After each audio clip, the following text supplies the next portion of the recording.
नमस्कार दोस्तों, क्या हमारा देश तानाशाही की ओर गिरता जा रहा है? ना तो हमारा देश गिर रहा है और ना ही देश तानाशाही की ओर गिर रहा है। न तो यहाँ पर कोई हिटलर है, न कोई मुसोलिनी है, न कोई स्टालिन है, न ही कोई किम जोंग है। हाँ, एक बात ज़रूर है, जिस देश में आप रहते हो, जिसका नाम जर्मनी है, उस देश में हिटलर ज़रूर हुआ था। वर्ल्ड की सबसे बड़ी डेमोक्रेसी को आप डिक्टेटरशिप कैसे बोल सकते हो? डेमोक्रेटिक वे में चुने हुए पीएम को आप, जो कि एक मजबूत पीएम है, उनको आप डिक्टेटर कैसे बोल सकते हो? मुझे लगता है जर्मनी में रह के आप हिटलर को कुछ ज़्यादा ही पढ़ते हो। उसका असर आपके दिलो दिमाग पर बहुत ज़्यादा है। हमारी तरक्की और लोकतंत्र देखना है तो इंडिया जाओ। मजबूत भारत देखना है और यहाँ का लोकतंत्र देखना है तो इंडिया तो आना ही पड़ेगा। जर्मनी से बैठ कर सब कुछ पता नहीं लगेगा।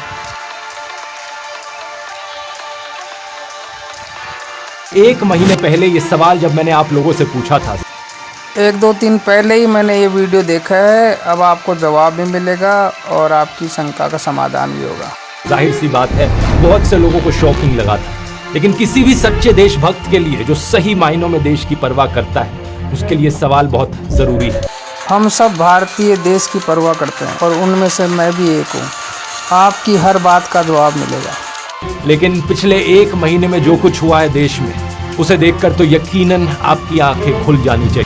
हमारी आंखें भी खोलेंगे और आपकी भी खोलेंगे। दिल्ली के चीफ मिनिस्टर अरविंद केजरीवाल को बिना मनी ट्रेल और बिना कन्विक्शन के अरेस्ट कर लिया गया। अरविंद केजरीवाल जी को घोटालों की वजह से गिरफ्तार किया गया है। इलेक्टोरल बॉन्ड्स, इतिहास के सबसे बड़े घोटाले की खबरों को टीवी चैनलों से और अखबारों से गायब कर दिया गया। कुछ भी गायब नहीं हुआ है। इलेक्टोरल बॉन्ड से ट्रांसपेरेंसी आई है, किस पार्टी को कितना चंदा कौन दे रहा है, ये सब ऑन रिकॉर्ड रहता है। पहले ऐसा नहीं होता था। देश की सबसे बड़ी ऑपोजिशन पार्टी कांग्रेस कह रही है कि उनके बैंक अकाउंट्स को फ्रीज किया जा चुका है, वो कैंपेन नहीं कर पा रहे। अभी भी आप उनको सबसे बड़ी पार्टी मानते हो क्या? मोदी विरोध के अलावा उनके पास कोई मुद्दा तो है नहीं, इसलिए वो कैंपेन करना ही नहीं चाहते। सालों पुराने केसेस को लेकर इलेक्शन से एकदम पहले इनकम टैक्स डिपार्टमेंट ने इन पर 1700 करोड़ का फाइन लगा दिया। इनकम टैक्स डिपार्टमेंट ने अगर फाइन लगाया तो वो डिक्टेटरशिप कैसे हुआ? फाइन और टैक्स दो और देश के विकास में भागीदार बनो। रिपोर्ट किया जा रहा है कि कम्युनिस्ट पार्टी पर भी 11 करोड़ का फाइन लगा दिया। इनकम टैक्स के फाइन से देश को क्या नुकसान होता है? और कांग्रेस का तो ये तक कहना है कि उन्हें अखबारों में पेड एडवर्टाइजमेंट्स छापने तक नहीं दिया जा रहा। कहने से क्या होता है? पेड विज्ञापन कोई भी अखबार छापने के लिए मना नहीं करता। इसको छपवाने के लिए हमने नीचे अपना नाम भी दिया, सारा ब्यौरा दिया कि चंदा दो धंधा लो चल रहा था। इस विज्ञापन को छापने से मुख्य जो अखबार थे उन्होंने मना कर दिया। भाई उठपटांग चीजें छपाओगे तो मना ही करेंगे। अखबार वालों की भी रेपुटेशन होती है, उनको भी देश हित के बारे में सोचना होता है। ये क्या हो रहा है देश में? ये देश का पुनर्जागरण हो रहा है। नंबर की इकोनॉमी बन रहा है। मोदी जी के अंडर में देश मजबूत बन रहा है। क्या इस तरीके से इलेक्शंस लड़ी जाएंगी? हम लोग क्या कर सकते हैं यहाँ? हम लोग अच्छी पार्टी को वोट दे सकते हैं, बुरी पार्टी को छोड़ सकते हैं। पर देश की डेमोक्रेसी को बचाने के लिए भाई साहब, विश्व की सबसे बड़ी डेमोक्रेसी को कोई खतरा नहीं है। शुरुआत करते हैं अरविंद केजरीवाल के अरेस्ट से। यह आजाद भारत के इतिहास में पहली बार है कि किसी सिटिंग चीफ मिनिस्टर को अरेस्ट किया गया। गलत इन्फॉर्मेशन दे रहे हो आप। जब पहले इमरजेंसी लगी थी तब भारत आज़ाद नहीं था क्या? उस समय नेता, एमपी, एमएलए, राजघराने के लोग, बिजनेसमैन और आम आदमी को गिरफ्तार किया था बिना किसी गुनाह के। कुछ नेताओं के नाम बता रहा हूँ: विजय राजे सिंधिया, जयप्रकाश नारायण, मुलायम सिंह यादव, राज नारायण, मोरारजी देसाई, चरण सिंह, जीवतराम कृपलानी, जॉर्ज फर्नांडिस, अटल बिहारी वाजपेयी, लाल कृष्ण आडवाणी, अरुण जेटली, जय किशन गुप्ता, सत्येंद्र नारायण सिन्हा, गायत्री देवी जो कि महारानी जी जयपुर की, इन सब को जेल हुई थी उस समय। आरएसएस और बहुत सारी पॉलिटिकल पार्टीज बैन कर दी गई थी। MIS कानून के तहत 34,988 लोगों को गिरफ्तार किया गया था। DISIR कानून के अंतर्गत 75,818 लोगों को गिरफ्तार किया गया था। उस समय की तानाशाही में इमरजेंसी के दौरान आम आदमी का जीना दुभर हो गया था। आज की जनरेशन को आप मत भड़काओ, उस इमरजेंसी के बारे में लोग बहुत कम जानते हैं। आज हमें एक मजबूत PM मिले हैं, इनको आप जर्मनी में बैठ के बदनाम मत करो। और वो भी तब जब कोर्ट में कोई गुनाह साबित तक नहीं हुआ।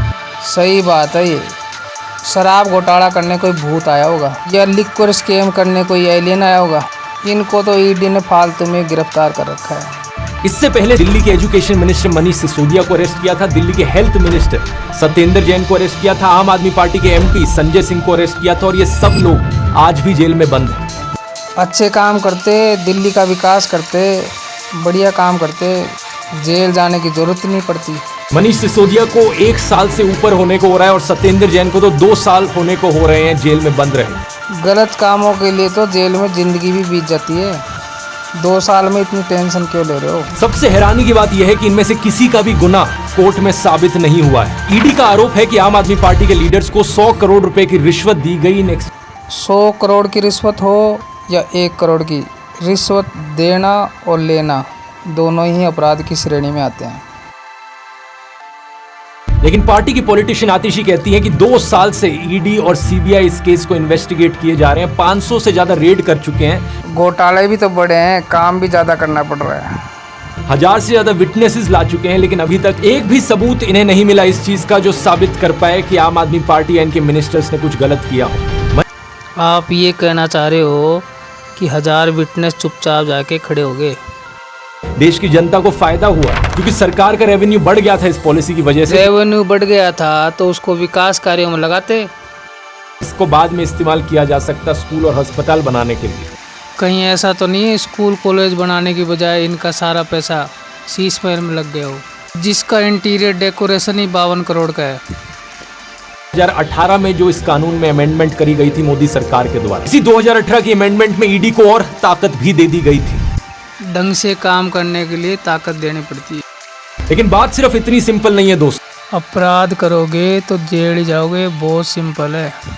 तो अरविंद केजरीवाल के इस अरेस्ट के पीछे एक इलेक्टोरल बॉन्ड घोटाले का भी कनेक्शन, पीछे उसके शराब घोटाले वाले कर्म है। कोर्ट में जो हियरिंग हुई उसके अनुसार अरविंद केजरीवाल को 4 लोगों की स्टेटमेंट्स के बल पर अरेस्ट किया ईडी ने। अरविंद केजरीवाल ने कोर्ट में कहा कि इन्होंने 9 अलग अलग स्टेटमेंट्स दी इस 6 महीने के पीरियड में, जो कि सारी स्टेटमेंट्स केजरीवाल के फेवर में थी। पार्टी का आदमी पार्टी के लिए ही बोलेगा। लेकिन 25 अप्रैल 2023 को 6 महीने जेल में रहने के बाद अगली स्टेटमेंट जो देते हैं वो केजरीवाल के खिलाफ होती है। जेल का काम ही सुधारना होता है। अगले ही महीने मई 2023 को ईडी इन्हें बेल दे देती है। ये होता है सुधार करने का फायदा। और बेल मिलने के करीब 6 महीने बाद इनकी कंपनी 25 करोड़ रुपए की और डोनेशन करती है बीजेपी को। भाई साहब, दान करना कोई बुरी बात नहीं है। अब देख रहे हो दोस्तों किस लेवल का खेल खेला जा रहा है। आपका भी मैं खेल देख रहा हूँ, इसीलिए ये वीडियो बना रहा हूँ। इलेक्टोरल बॉन्ड्स का डेटा हमें बताता है कि टोटल में इनकी कंपनी ने 52 करोड़ रुपीस की बॉन्ड्स खरीदी थी, जिनमें से 2/3 करीब 34 करोड़ रुपीस बीजेपी के पास गई, 15 करोड़ बीआरएस के पास और 2.5 करोड़ टीडीपी के पास। अच्छा, टेंशन इस बात की है कि बीजेपी को चंदा ज्यादा क्यों मिला। बाकी 3 लोग हैं जिनकी स्टेटमेंट्स की वजह से अरविंद केजरीवाल को अरेस्ट किया गया। उनकी कहानियों में भी ऐसी ही क्रोनोलॉजीज आपको देखने को मिलेंगी। गिरफ्तारी की कहानी केवल होती है अपराध करो और जेल जाओ।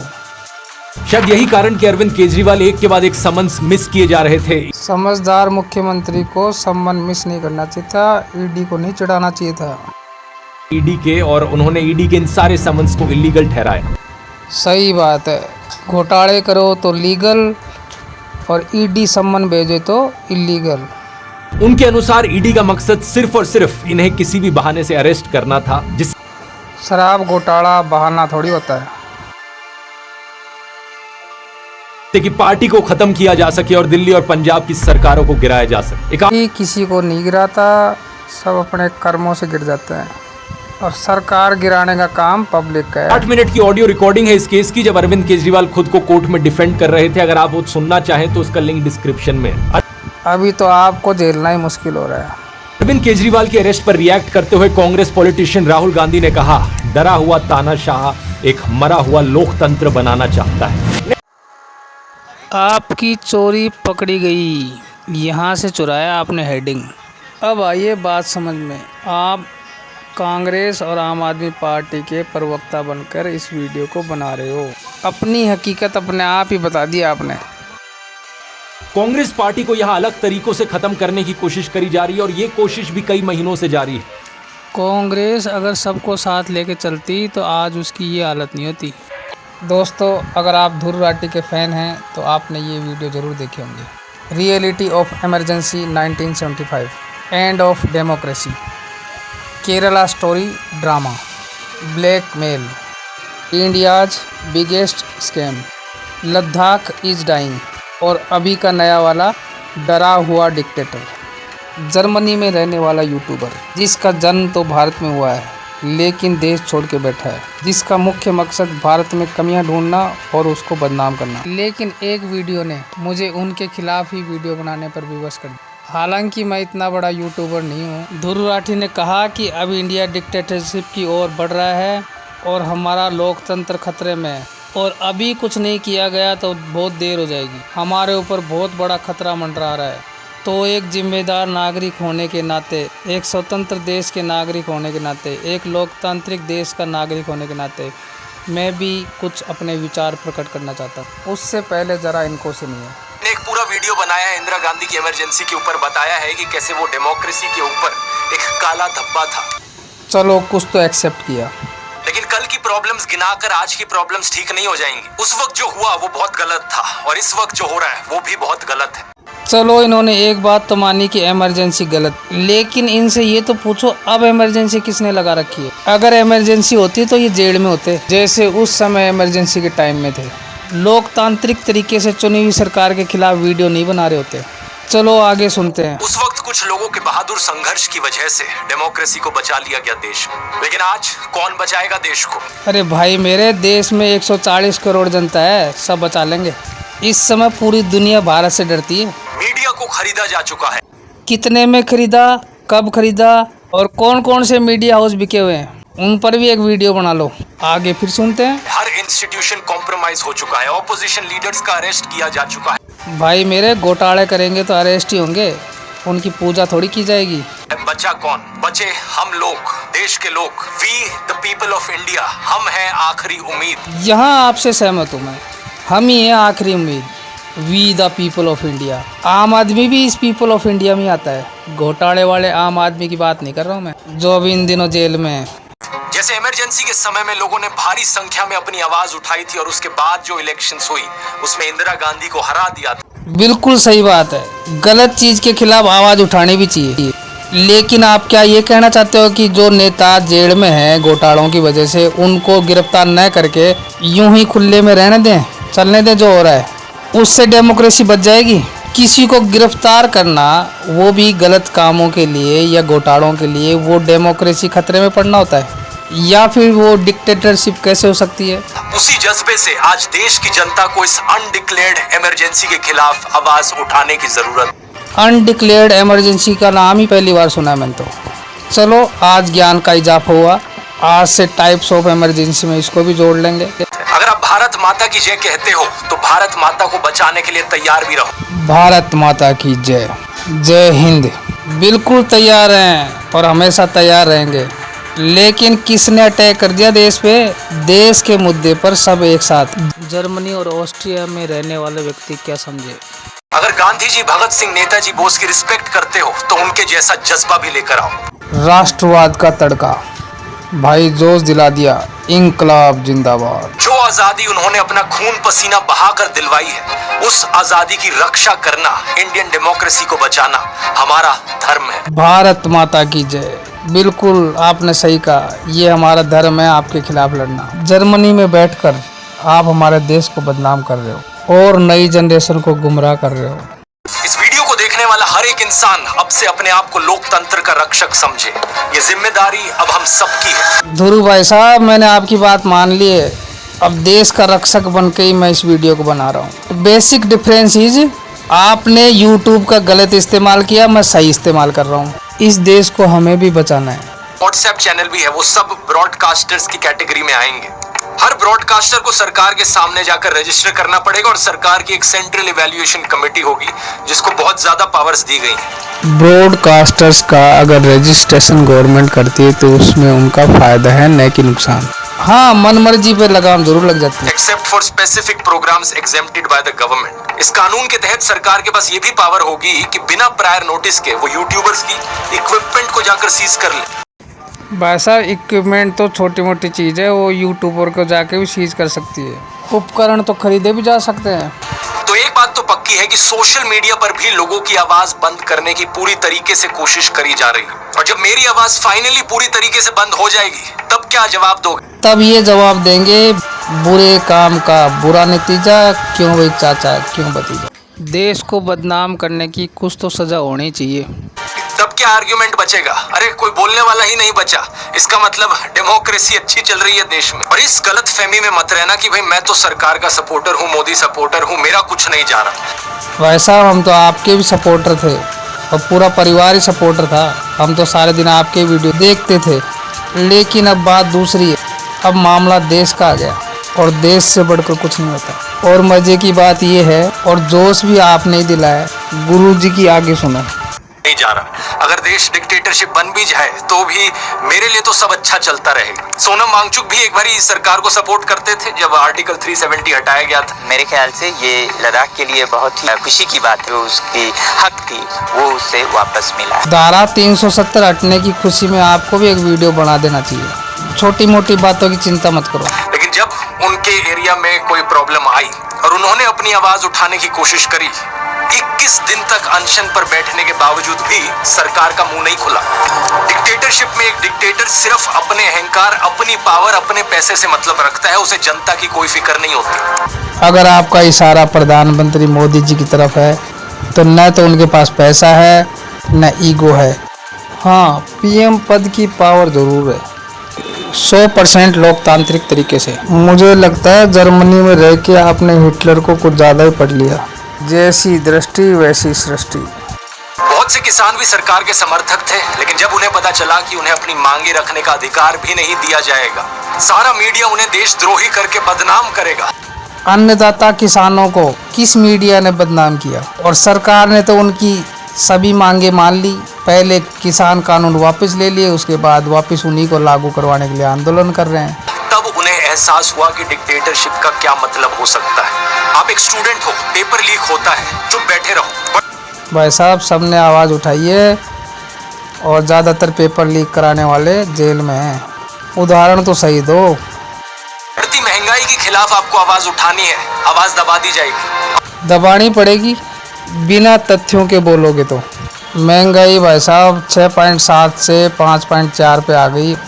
कहीं आपने उल्टा तो नहीं पढ़ लिया? अपनी डेली लाइफ में किसी भी तरीके का ना इंसाफ अगर आप सह रहे हो, आपके पास कोई ऑप्शन नहीं बचेगा अपना मुंह बंद करके चुप बैठे रहने के अलावा। मेरे पास भी आपने कोई ऑप्शन नहीं छोड़ा इस वीडियो को बनाने के अलावा। मैं भी चुपचाप बैठकर ये वीडियो बना रहा हूँ। बेरोजगारी और महंगाई जैसे मुद्दों पर तो ये चीज हम ऑलरेडी होते हुए देख सकते हैं।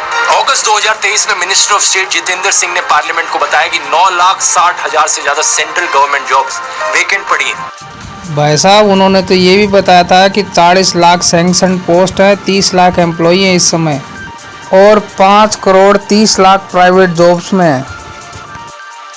मार्च 2024 की रिपोर्ट फ्रंटलाइन की है, आईटी सेक्टर में भी हायरिंग डिक्लाइन देखने को मिल रहा है, जबकि आंकड़े कुछ और ही कह रहे हैं। अब आपका प्रोपेगेंडा हम ही बंद कराएंगे, यानी we the people of India.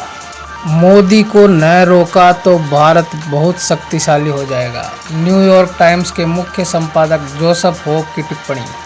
कहीं ऐसी न्यूज़ देख देख के आपका दिमाग तो नहीं खराब होता? हम भारतीय देशभक्ति के मामले में बहुत आगे हैं और जिस राज्य में आपका जन्म हुआ है, जिसका नाम हरियाणा है, वो तो देशभक्ति का सिरमौर है। और वैसा ही पूरा भारत भी है कि इंडियन सब्सक्राइबर्स कैसे घटते हैं, ये जल्द देखना। दिल्ली के चीफ मिनिस्टर अरविंद केजरीवाल को बिना मनी ट्रेल और बिना कन्विक्शन के अरेस्ट कर लिया गया। ओहो, ये तो बहुत बुरा हो गया। अब सोचो उस शीश महल में कौन रहेगा जिसमें 52 करोड़ का तो केवल इंटीरियर डेकोरेशन करवाया है। देख रहे हो दोस्तों किस लेवल का खेल खेला जा रहा है। बिल्कुल भाई साहब, आपके खेल को भी देख रहा हूँ जो देश और मोदी के खिलाफ चल रहा है, और आपको देख देख कर ही मैं ये वीडियो बना रहा हूँ। बढ़िया है ना। डार्विन की थ्योरी भी यही कहती है, सर्वाइवल ऑफ द फिटेस्ट। लेकिन देश के कोर्ट्स में भी जो कहानी चल रही है वो भी ज्यादा अलग नहीं है। 8 मार्च को एक बहुत ही शॉकिंग केस देखने को मिला। कैलकाटा हाई कोर्ट के जज अभिजीत गांगोपाध्याय ने अपनी पोजीशन से रिजाइन कर दिया और कुछ ही दिनों बाद फॉर्मली भारतीय जनता पार्टी को ज्वाइन कर लिया। Brother, everybody is free to join any party. BJP अगर कोई ज्वाइन करता है तो आपको बुरा क्यों लगता है? जजेस अगर पॉलिटिकल पार्टीज के कांटेक्ट में रहेंगे तो क्या हमारी जुडिशरी को आजाद कहा भी जा सकता है? भाई साहब, आप भी आज़ाद नहीं हो। आप तो जर्मनी में रहते हो, फिर भी कांग्रेस और आम आदमी पार्टी के चंगुल में फंसे हुए हो। इन सब लोगों के लिए मेरा एक सवाल है। स्क्रीन पर इस वीडियो को देखो और मुझे बताओ कि ये गाड़ी टूटी हुई है या सही सलामत है। अब कोई भी नॉर्मल इंसान कहेगा ऑब्वियसली भाई टूटी हुई गाड़ी है, लेकिन शेखर गुप्ता का लॉजिक अगर यहाँ इस्तेमाल किया जाए तो वो कहेंगे देखो गाड़ी में ड्राइवर बैठा है, गाड़ी चल रही है, इसका मतलब गाड़ी सही सलामत है। भाई साहब, भारत की तो हालत ऐसी है नहीं। देश की तरक्की देखनी है तो इंडिया आना ही पड़ेगा, जर्मनी से पता नहीं लगेगा।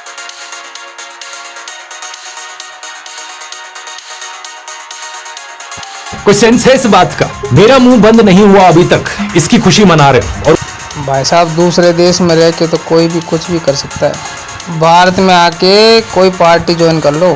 तो हैरान है देखकर कि गाड़ी अभी भी चल कैसे पा रही है। अगर आप अपने आप को देशभक्त कहते हो और गाड़ी की ये हालत देखकर भी अपनी आवाज नहीं उठाते तो अरे भाई, एक एक्सीडेंट वाली गाड़ी का देश से क्या मुकाबला कर रहे हो? ऐसे उदाहरण देके इतने कंफ्यूज क्यों हो रहे हो?